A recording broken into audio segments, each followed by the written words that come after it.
Siemka, ja jestem Adacho i dzisiaj zaczynam odcinek w bardzo nietypowy sposób. Ze względu na to, że tak jak pamiętacie, jakiś czas temu odbyły się u mnie w społeczności, można tak powiedzieć, licytacje w związku z akcją charytatywną Pomaganie za Jechanie. W tym roku udało się pobić zeszłoroczny rekord i w ogóle rekord wszechczasów w akcji, bo udało się zebrać ponad 100 000 złotych. I mam dla Was dwie wiadomości. Jedna jest od Michała, czyli organizatora akcji, a druga od Jasia i jego mamy, czyli można powiedzieć bohaterów tegorocznej akcji. To jest kilka dobrych minut, więc jeśli będziecie chcieli posłuchać, to oczywiście możecie, ale jeśli nie, no to na dole powinniście mieć rozdziały, więc jeśli Was to aż tak bardzo nie obchodzi, to możecie sobie przewinąć, natomiast bardzo byłbym wdzięczny, gdybyście posłuchali, bo są to podziękowania dla Was specjalnie za wzięcie udziału w tegorocznych licytacjach, także ja już się zamykam, a zaraz po tym przechodzimy do komentarzy. Cześć, witam serdecznie, z tej strony Michał z ekipy Pomaganie za Jechanie. Adaś, to Tobie na początek chciałbym z całego serca podziękować za to, że znów wziąłeś udział w naszej tegorocznej akcji. Ogromnie się cieszę, że kilka lat temu odważyłem się napisać do Ciebie maila. Okazałeś się wspaniałym człowiekiem, bo wiem, że odpisałeś tak naprawdę po kilku minutach. Byłem ogromnie zaskoczony. Ale w konsekwencji przepięknie wyszło, bo już tyle lat z nami jesteś, a teraz nawet fizycznie, czyli na rowerze wspierasz naszą akcję, jeździsz z nami na wyprawy. Bardzo Ci dziękuję za tegoroczną wyprawę, bo tak to musiałbym jechać sam, a to by było niezwykle smutne, więc mam nadzieję, że również bardzo dobrze się bawiłeś i że ten czas minął Ci po prostu w mega atmosferze, że będziesz to naprawdę fajnie wspominał. A propos wspomnień, oglądałem już bloga kilka razy i zachęcam jeszcze, jeśli ktoś nie widział bloga z naszego wspólnego wyjazdu, może tam czasami przesadzamy, może żarty są troszeczkę czasami przesadzone, ale myślę, że i tak warto sobie umilić czas i obejrzeć chociaż raz to, co działo się na naszej tegorocznej wyprawie z okazji akcji Pomaganie za Jechanie 2025 dla Jasia. Szanowni Państwo, tak naprawdę to wszystko z opóźnieniem nagrywam. Minęło bardzo dużo czasu, odkąd były licytacje, niezwykłe licytacje. To było coś niesamowitego, bo obserwowałem je po prostu ze wzruszeniem, chyba podobnym do tego, jakie mam teraz. Uzbierała się kwota wręcz astronomiczna i nawet nie wiem, jak to zrobić, nawet nie wiem, jak podziękować, ale chciałbym serdecznie złożyć takie serdeczne podziękowania wszystkim tym, którzy wzięli udział w licytacjach, wszystkim tym, którzy polajkowali ten post, jakkolwiek weszli w interakcję z postem, który był z licytacjami. Uzbierało się prawie 5000 złotych. To jest coś po prostu niesamowitego. Kwota ta w 100% zasiliła konto Jasia i uwaga, dzięki tej cegiełce i wszystkim tym cegiełkom, które były dokładane praktycznie od początku roku i tej Waszej ogromnej cegiełce mamy już ponad 90 000 złotych, a myśleliśmy, że uzbieramy 777 zł, znaczy taki był cel. Nie wierzyliśmy na początku, że to się uda uzbierać, ale mówimy 77, spoko, damy radę, przecież mamy wspaniałych ludzi za sobą i ci ludzie po prostu pomogą uzbierać tą kwotę. No i nie myliłem się, a właściwie przeszło to najśmielsze oczekiwania. I tak naprawdę chciałoby się podziękować, chciałoby się powiedzieć coś takiego nad wyraz tutaj, żeby jakkolwiek odwdzięczyć się za to, co zrobiliście. Chciałbym pogratulować wszystkim zwycięzcom. Max Player, Tobie nawet nie wiem, co powiedzieć. Zrobiłeś rzecz po prostu niesamowitą, która przyczyniła się właśnie do zebrania tak ogromnej kwoty z licytacji. Dlatego ukłonić się, podziękować. Nie wiem, co jeszcze mogę dla Ciebie zrobić. Najchętniej bym napisał wiersz, nagrał piosenkę, ale chciałem tylko Ci powiedzieć na koniec, że jesteś wspaniałym człowiekiem, który tak naprawdę my się nie znamy. Znasz Adama, gdzieś na pewno obserwujesz naszą akcję, ale najbardziej wzruszające i takie podbudowujące i dające mnóstwo energii jest to, jak właśnie ludzie, których nie znamy, chociaż chciałbym Cię bardzo poznać, angażują się w tę akcję. To było takie nasze marzenie od 2018 roku, żebyśmy nie byli z tym sami, tak? Żeby ludzie po prostu chcieli też dołączyć tak mimowolnie, z dobrych chęci, z dobrego serca do akcji i to marzenie się spełniło, to marzenie się spełnia cały czas i za to Wam wielka chwała i wielki szacunek, wielkie dzięki.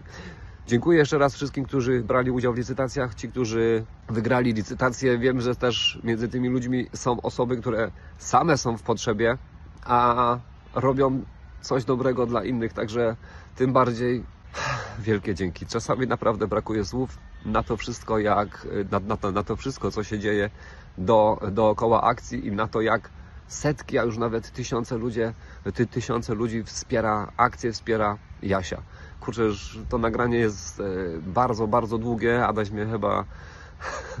mnie chyba tutaj udusi za to. Na koniec chciałbym pogratulować Tobie, Adamie, za to i za stworzenie tak wspaniałego kanału, który ogląda się z ogromną przyjemnością, za stworzenie tej wspaniałej społeczności, tej zakolakowej rodziny, że tak powiem, którą też obserwuje się z ogromnym wzruszeniem wszystkie Wasze interakcje. Tak jak zawsze mówiłeś, nie liczą się suby, liczą się ludzie i tych wspaniałych ludzi życzę Ci jak najwięcej i trzymajcie się tak, jak się trzymacie teraz.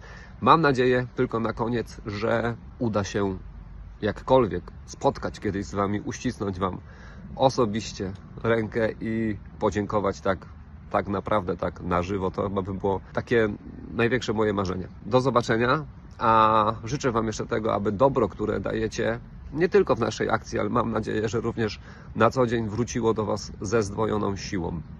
Wszystkiego dobrego, a jeszcze na koniec niespodzianka. Pozdrawiam, cześć. Witamy wszystkich. Chcielibyśmy dzisiaj bardzo serdecznie pozdrowić pana Adama, który prowadzi na YouTubie kanał Adaho i podziękować za przeprowadzone wszystkie aukcje oraz pozdrawiamy wszystkich zakolaków.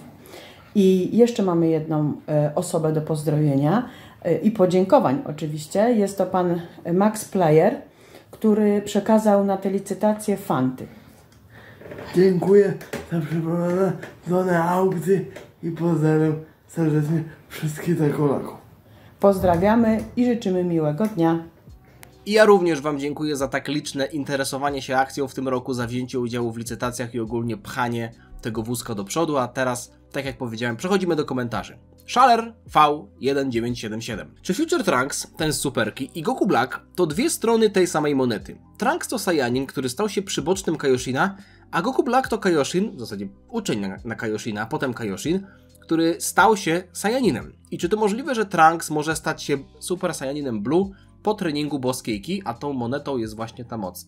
Nie rozumiem tej konkretnej części, ale jeszcze jest pytanie, czy Trunks miałby na przykład odwrócone kolory? Jest to ciekawe przemyślenie tyczące się tego, że Trunks i Zamasu są w pewnym sensie dwiema stronami tej samej monety, pod tym względem, że stali się swoimi przeciwieństwami. Przyboczny Kaioshina stał się Saiyaninem, Saiyanin stał się przybocznym Kaioshina, tylko że raczej uznałbym to za pewien dodatkowy smaczek, pewną warstwę fabularną, która została zawarta, w tym przypadku w mandze, bo tego, że Trunks był przybocznym Kaioshina w anime nie widzieliśmy, niż tym, że miałoby to jakkolwiek rzutować na przyszłość Dragon Balla. Po pierwsze, Trunksa Future już prawdopodobnie nie zobaczymy, a jeśli to nie sądzę, żebyśmy wracali do tego wątku. A jeśli chodzi o jakieś odwrócone kolory, zadałem sobie ten trud i odwróciłem kolory kilku transformacji, które mogłyby tutaj mieć jakkolwiek znaczenie w tym wątku. No i Super Saiyanin Blue z odwróconymi kolorami nie wygląda jak Super Saiyanin Rose, ale zwróćcie uwagę na to, że Gi jest w odwróconym kolorze, co frotki. To jest akurat ciekawe, że frotki stają się pomarańczowe, a Gi staje się niebieskie, czyli dosłownie odwrotnie, tak jak było w oryginale. Super Saiyanin Rose po przerzuceniu kolorów robi się zielony, także raczej Broly to nie on. No a Super Saiyanin Ikari Trunksa po przerzuceniu kolorów też nie przypomina niczego ani nikogo, kto mógłby mieć jakikolwiek związek z Zamasu, Kaioshinami czy Super Saiyaninem Rose. Także raczej bym powiedział, że jest tutaj pewna fajna dodatkowa warstwa, której możemy się doszukać, ale czy autorzy mieli to na myśli? Stawiam, że nie. Rip Hunter. Cześć Adacho. Pytanie do Goku. Nie jestem pewny, czy było, ale mnie to ciekawi. Odnośnie Genki Damy, jej zasadą działania jest zasilanie energią życiową i jej siła zależy od ilości. Stąd pytanie, czy skoro bogowie jak Shin i Beerus użyczali swojej energii życiowej, czy Genki Dama mogłaby rosnąć w nieskończoność, jako że ich życie nie ma końca, w sensie długości? Dziękuję za urozmaicenie dnia swoimi filmami. Życzę miłego dnia. Dzięki wielkie. Moim zdaniem to nie działa w taki sposób, bo gdyby pobieranie energii do Genki Damy skracało życie albo było zależne od długości życia, to w momencie, w którym Goku tworzył Genki Damę w Majin Buu Sadze i na polecenie Vegety nie wziął odrobiny energii, tylko wziął więcej energii, nawet Vegeta powiedział, żeby wziął tak dużo jak się da, to by oznaczało, że ci wszyscy ludzie, którzy oddali energię do Genki Damy, byliby na skraju życia. Czyli prawdopodobnie, nie wiem, nikt z nich nie przeżyłby następnego tygodnia, albo miesiąca, albo roku, więc wszyscy byliby pozbawieni tej energii życiowej, która powędrowała do Genkidamy. Vegeta tam użył słów energii. Więc ja bym powiedział, że po prostu to jest pobieranie energii z tymczasowego zbiornika, czyli w momencie, w którym ja jestem w pełni sił, to mogę dać tej energii więcej, niż jak na przykład pobiegnę na kilometr, zmęczę się bardzo i będę wymęczony i wtedy tej energii będę mógł dać mniej. To nie chodzi o to, że jestem nagle starszy, tylko że jestem zmęczony, więc mam mniej energii, dlatego ci ludzie byli wycieńczeni, a nie, że ich życie się skróciło. Więc w przypadku Kaioshinów czy Birusa, jako bogów, którzy mają tę boską nieśmiertelność, to nie byłoby tak, że oni oddawaliby swoją długość życia do Genkidamy, tylko swoją aktualną, powiedzmy, staminę, używając angielskiego słowa. Tomasz, Hayadaho, pytanie do Koku. Czy stoi jakaś większa głębia wytłumaczenie za słynną 10-krotną Kamehameha z Dragon Balla GT? Czy jest to po prostu zwykła technika dla SSJ4 Goku, którą umiał od razu? Oraz drugie pytanie w tym temacie. Czy Goku mógłby takowe wzmocnienie nałożyć na inną technikę, na przykład Genkidamę lub Dragon Fista, żeby powstała Genkidama 10-krotna lub Dragon Fist 10-krotny? Z góry dzięki za odpowiedzi. Miłego dnia. Moim zdaniem 10-krotna Genkidama nie do końca ma sens, bo tak jak przed chwilą powiedziałem, to zależy od ilości energii, którą się zbierze, więc no, mieliśmy chociażby Super Genkidamę w przypadku Majin Buu Sagi, no bo tam, tak jak powiedziałem, tej energii było zebrane więcej od ludzi. Mieliśmy w przypadku Dragon Balla GT tę wszechświatową Genkidamę, no bo tam do Genkidamy składali się też przedstawiciele różnych ras, więc to były raczej wariacje w przypadku tej techniki. W przypadku Kamehameha podobałaby mi się ta teoria, która, spoiler, raczej nie jest prawdziwa, że 10-krotna Kamehameha może mieć jakikolwiek związek z Kaiokenem. Ze względu na to, że 10-krotna Kamehameha była czerwona, no i Kaioken też jest czerwony. Tylko że 10-krotna Kamehameha w Sadze Baby'ego była normalna, była niebieska. Więc jedyne czym się różniła to tym, że Goku mówił, że to jest Jubei Kamehameha.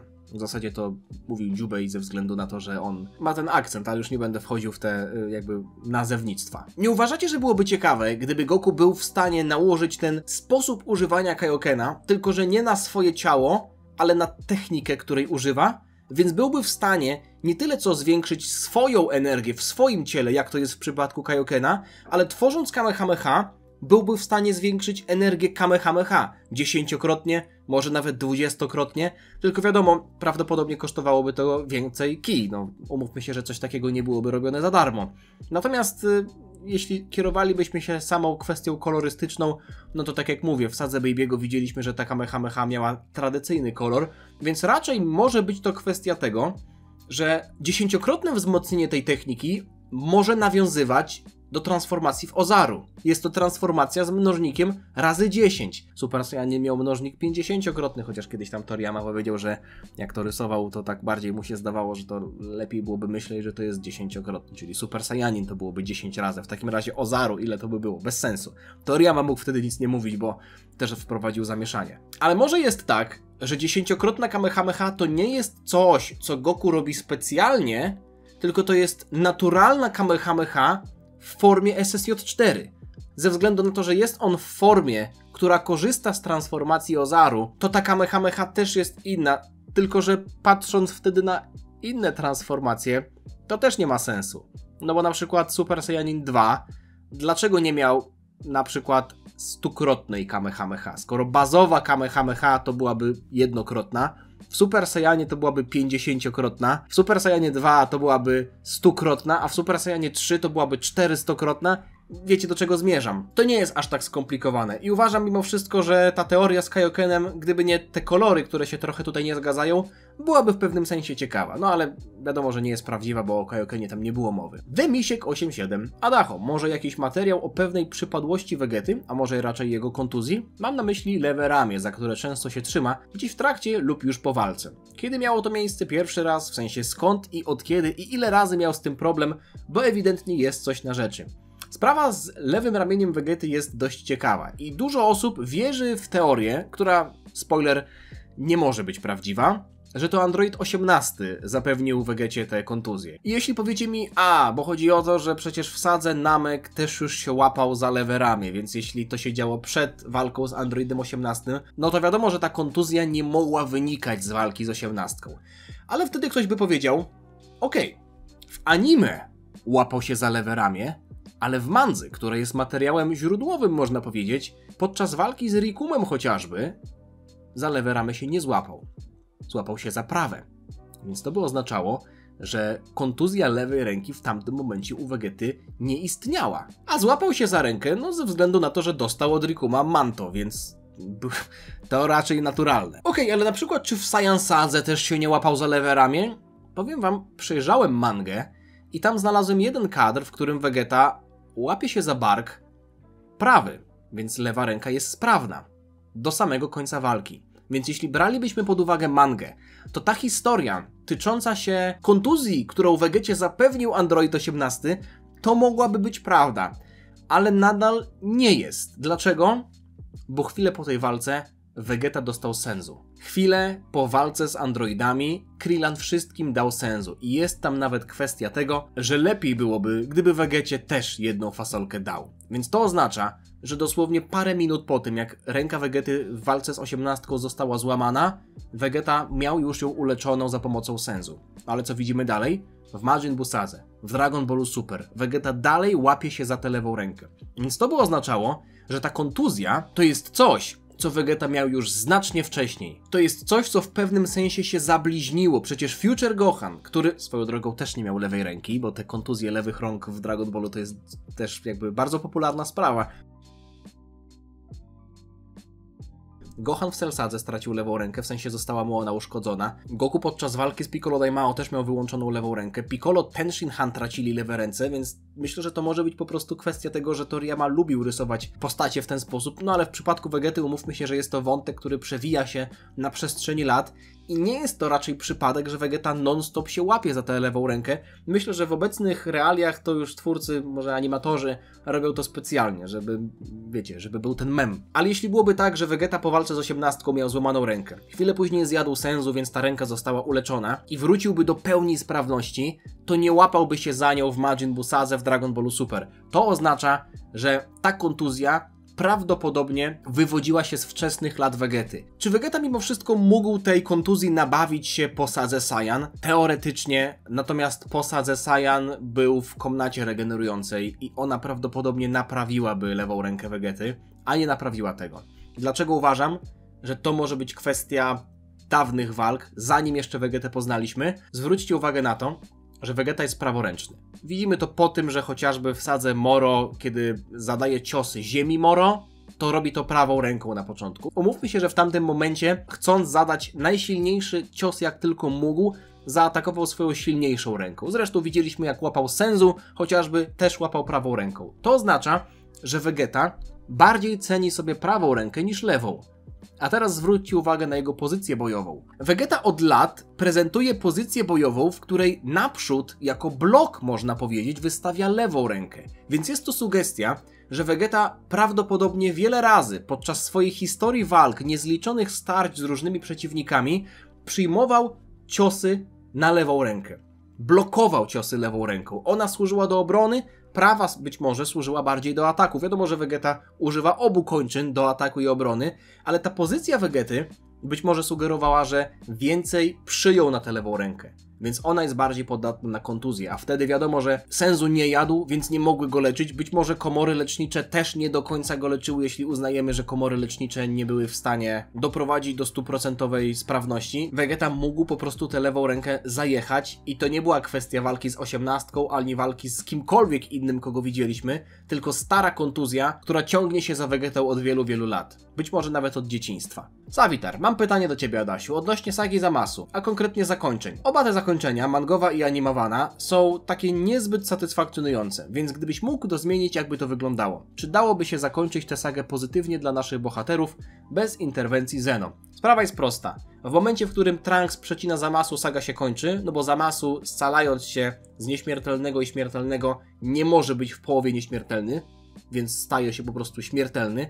Trunks go przecina, wszystko się kończy, Zamasu jest pokonany, Zeno nigdy nie przylatuje, więc nigdy nie mamy dwóch Zeno. Linia czasowa Future Trunksa nie jest wymazana, więc Future Trunks i Mai mogą tam normalnie żyć z tą ludnością, która tam ocalała.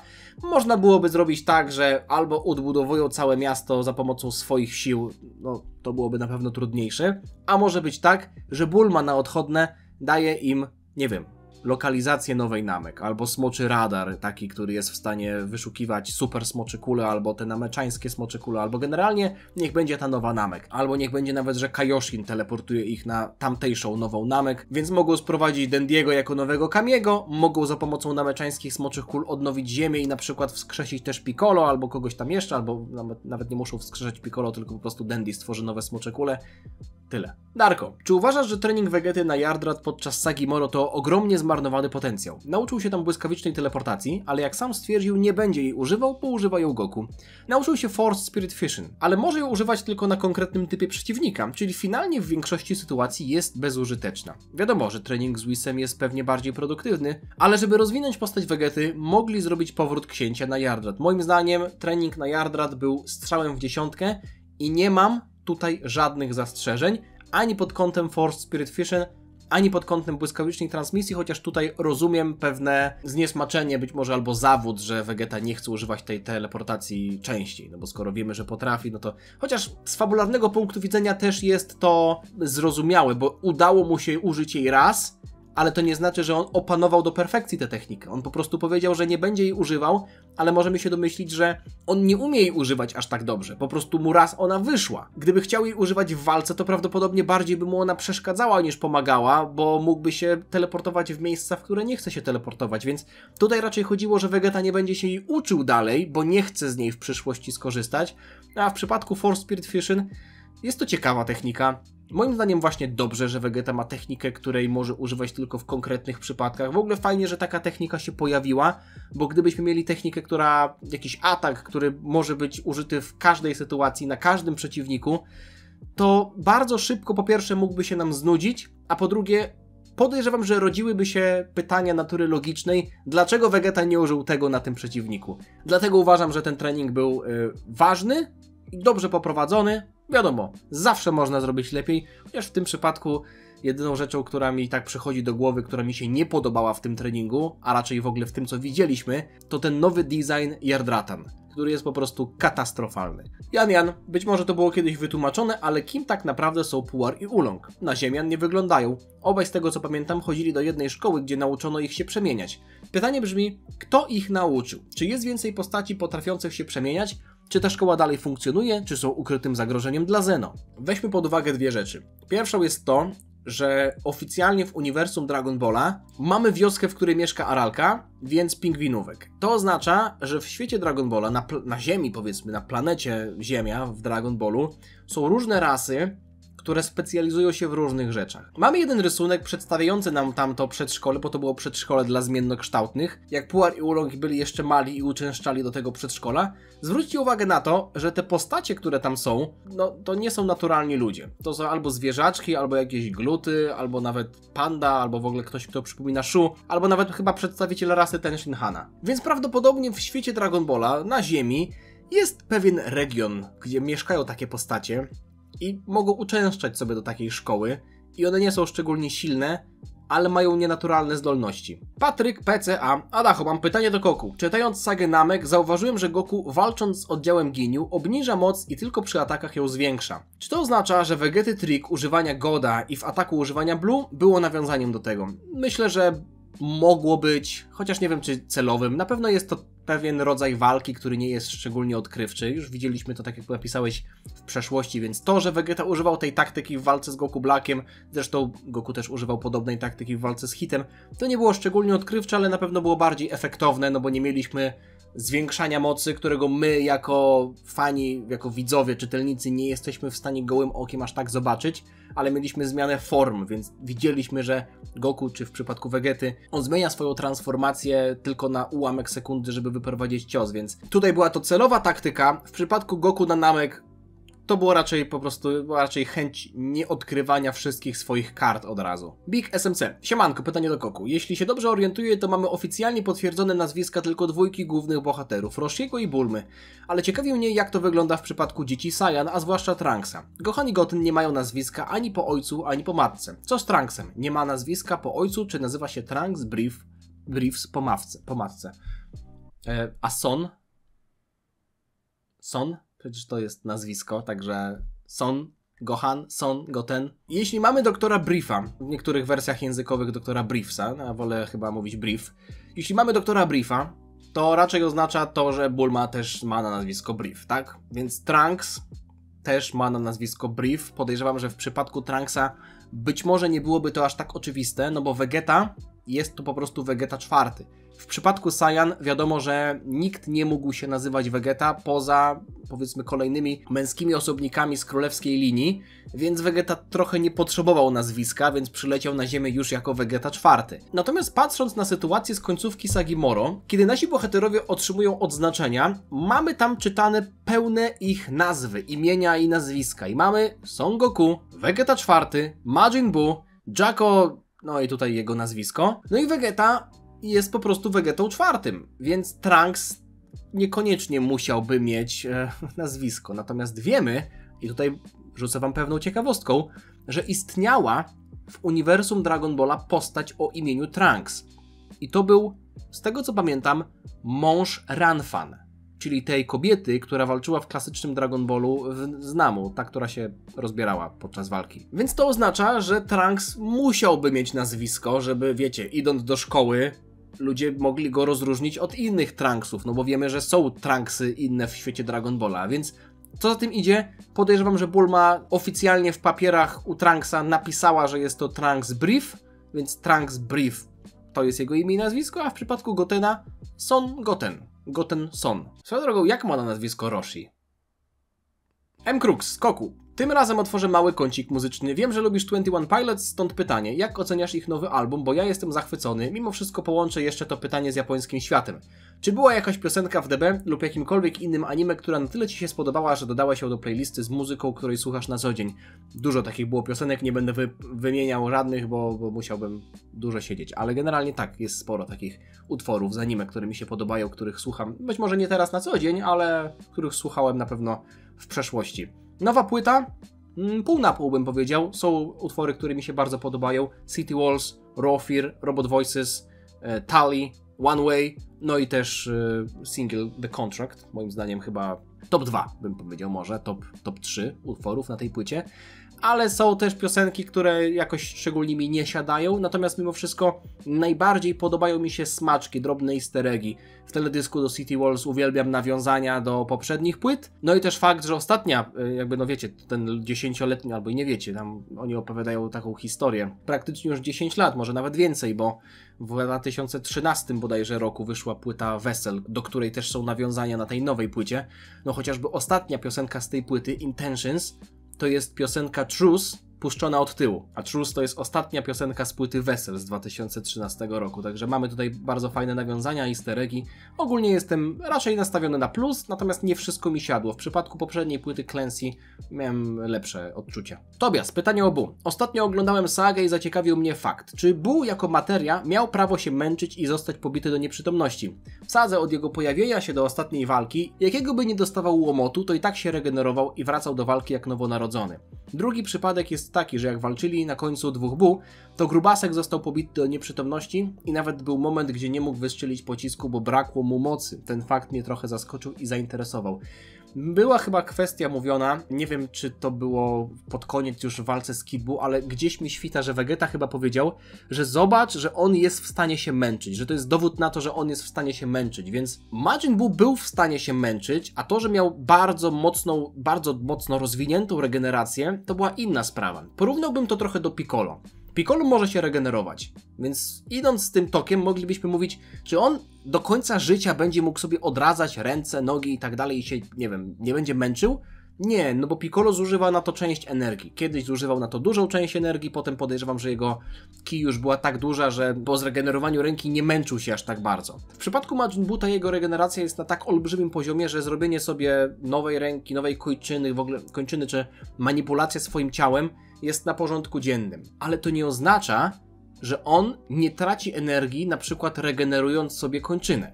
Stawiam, że traci energię, tylko że traci jej bardzo, bardzo mało. Więc w przypadku postaci, która ma ogrom energii, zużycie małej szczypty na zregenerowanie ciała jest niczym.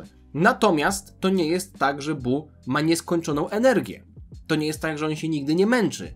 te obrażenia, które on dostaje, sprawiają, że poziom jego energii maleje i być może nadal byłby w stanie się regenerować, bo dla niego, tak jak mówię, to jest chleb powszedni, ale jak widzieliśmy w przypadku tutaj, który opisałeś, miał za mało energii, żeby wystrzelić pocisk mocy, więc był w stanie się męczyć. A jak wy myślicie? Czekam na wasze komentarze, czekam na wasze pytania, czekam na wasze przemyślenia, dajcie znać, co sądzicie. Mam nadzieję, że wam się podobało. Jeśli tak, to bardzo, bardzo zachęcam do zostawienia oceny, do zostawienia komentarza i jeśli jeszcze tego nie robicie, to również do subskrybowania mojego kanału. Bardzo wam dziękuję za oglądanie, życzę wam miłego, spokojnego dnia i jeszcze raz dziękuję wszystkim tym, którzy jakkolwiek przyczynili się do rozwoju akcji Pomaganie za Jechanie w tym roku. To dzięki wam między innymi akcja, którą śledzę, której staram się pomagać od kilku lat, w tym roku osiągnęła tak zawrotny wynik. Jasiek i jego mama bardzo skorzystają z tych środków finansowych, bo być może to jest mała część rzeczywistości, bo pieniądze nie są zbierane dla wielu osób i to też nie są olbrzymie milionowe kwoty, ale wiedzcie, że ta mała część rzeczywistości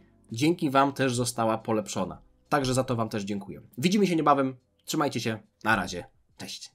Dziana.